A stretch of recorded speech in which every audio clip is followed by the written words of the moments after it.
Hi guys, KPHB దగ్గరలో ఉన్న పిఎన్ఆర్కి అయితే వచ్చేసాము. లోపలికి ఎంట్రీ అవ్వగానే ఇక్కడ ఫోటో సెక్షన్ అయితే పెట్టుకోవచ్చు. మేమైతే సెకండ్ ఫ్లోర్కి అయితే వెళ్ళిపోయాము. సెకండ్ ఫ్లోర్లో బర్కాస్ మండి అయితే ఉండిద్దనమాట. దానికైతే వచ్చేసాము మేము. ఇంకా లోపలికి వెళ్ళంగానే వీళ్ళ అంబియన్స్ అయితే చాలా బాగున్నాయి అనమాట. ఒక రిచ్ లుక్ అయితే ఉంది లోపలంతా. చికెన్ జ్యూసీ మండి అయితే ఆర్డర్ చేసుకున్నాము.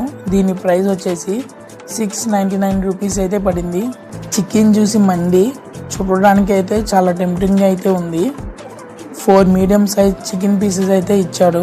ఇంకా టేస్ట్ అయితే నాకైతే పర్సనల్గా చాలా బాగా అయితే నచ్చింది. చికెన్ పీసెస్ కూడా చాలా బాగున్నాయి. మా ఫ్రెండ్కి అయితే టేస్ట్ అయితే మీడియంగానే ఉందని చెప్పాడు. ఆ చికెన్ మండి తింటూ మధ్యలో సాఫ్ట్ డ్రింక్స్ తాగుతుంటే సాటిస్ఫాక్షన్ అయితే నెక్స్ట్ లెవెల్ అయితే ఉంది. మళ్ళీ నెక్స్ట్ వీడియోలో కలుద్దాం.